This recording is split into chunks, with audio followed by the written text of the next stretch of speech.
But that's what I was saying, though. You got a choice, man. You know, a lot of people, they get bitter towards God. They push it away. You know, all it takes is one person, you know, you not really knowing about faith.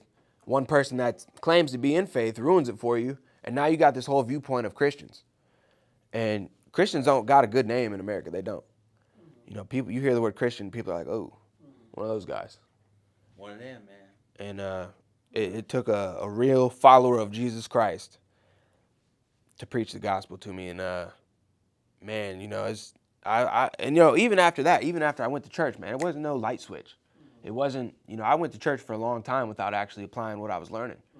And I always tell people, man, it's like being in class. Okay, imagine you go to college and, you know, you go for nursing, man. You go for one of the top dollar. You're going for nursing.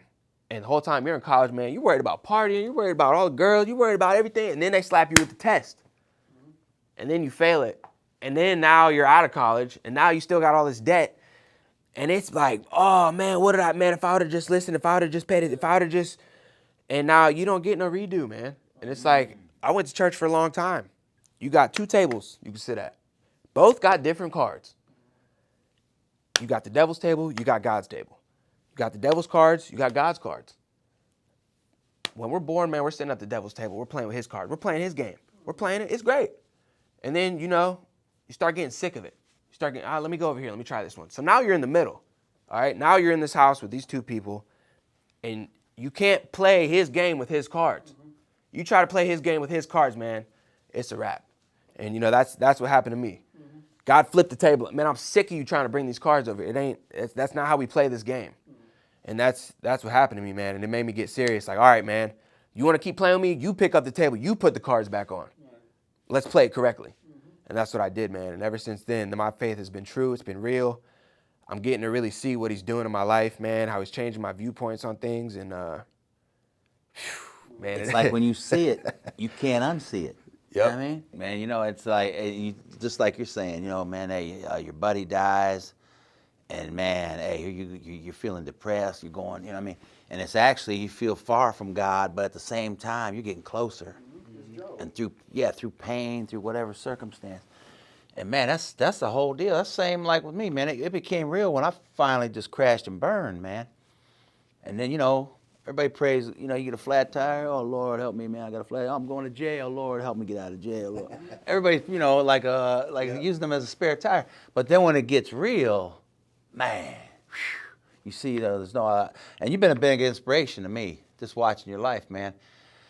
But it's like I said, taking a close friend of yours, that's deep pain, man.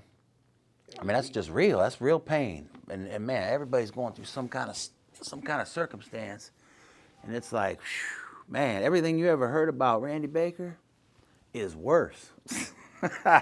It's by the grace of God, you know, I'm still rolling.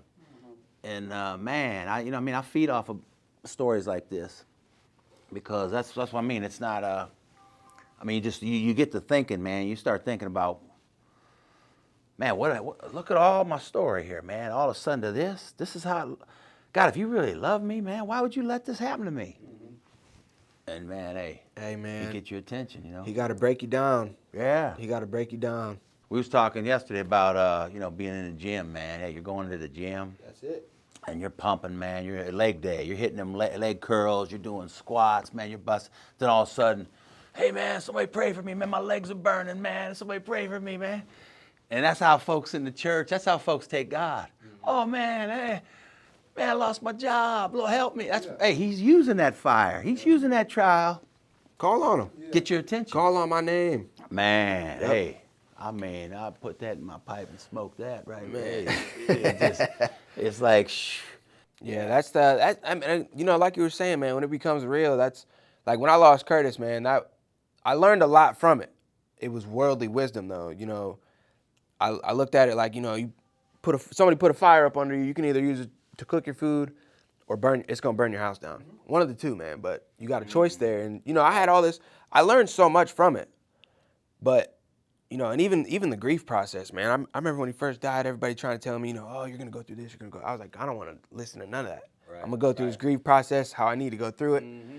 And what I came up with was, you know, when you're grieving, the reason it takes so long is because you're dealing with the past, the present, and the future. why did this happen? Be in the past, all your memories and stuff, the present of how bad this sucks, everything that's going on right now, I'm all this going on, this present time, and then in the future.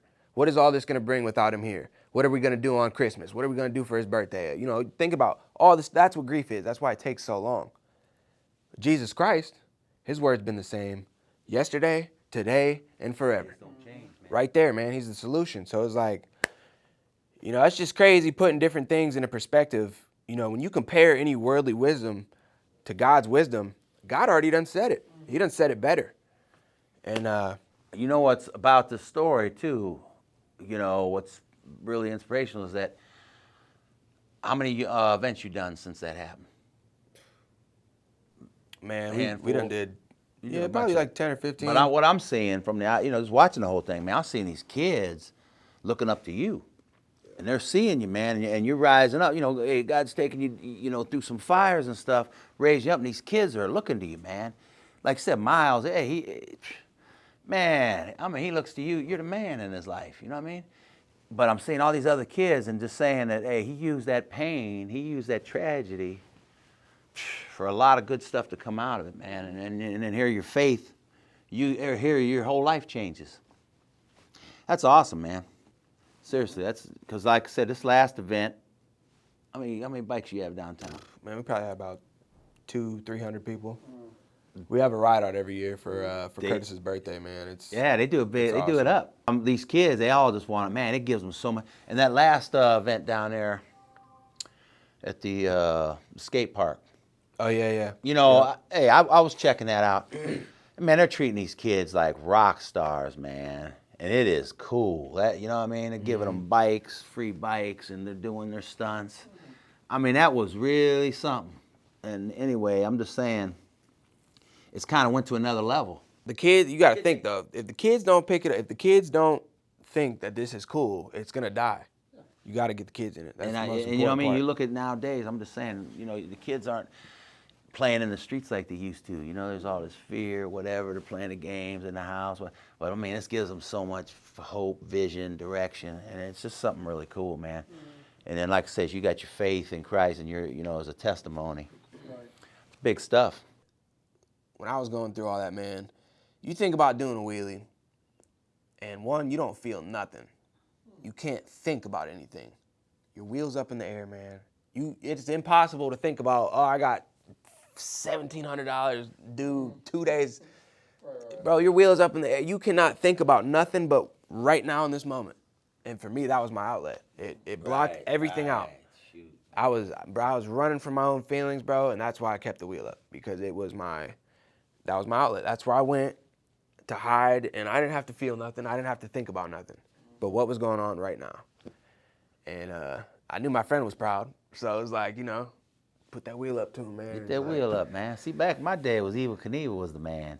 Oh, he was our hero, huh? Was that your hero? Oh, he's still the man. See, we would line up shopping carts, trash cans, and then kids laying down and crashing and burning and busting that, man. But like this nowadays, you got this extreme sports. Yeah, it's next level. Whoa, I mean, yeah, I went to a couple of them level. events. Yeah. These guys are doing multiple flips. But it's just, I mean, that's so cool. What's so cool about it? You know what I mean? The bar has been set so high. Seriously. Dude, you got these kids, man. I mean, you think about it. You being a little kid, right? And you only hear it. Back in your guys' day, you didn't see any of it. You just heard about it. These kids are growing up seeing it right next to them. So they're like, I should be doing that. Like, it's possible. They're seeing it all the time. Oh, I could do that. No problem. You got these kids at 9 years old doing double backflips now. It's like, they think it's normal. Oh, that's They they're think it's smooth normal. doing it. They're all gracefully. Shoot, Yeah, man. well, like I said, these are kids now, man. Metal Militia, I mean, we went to the Dusty Demons of the Dirt, man. There was a few, but I mean, you had to know, you weren't just going to stumble across that. You kind of had to, hey, man, you check this out. Like, you had to get to it from there. You wouldn't have known. Yeah, when Nitro Circus came out, Nitro Circus. that put dirt bikes and stuff on the map, for sure. That put extreme, motors on the map. Yeah. They, They were doing everything. Mm. And then that blew Travis Pastrana up. And, Yep. People followed him. You remember whenever they took that, they rode the dirt bike across the lake? Yeah, right. Man, it's like that stuff, man. They were the first ones to do it.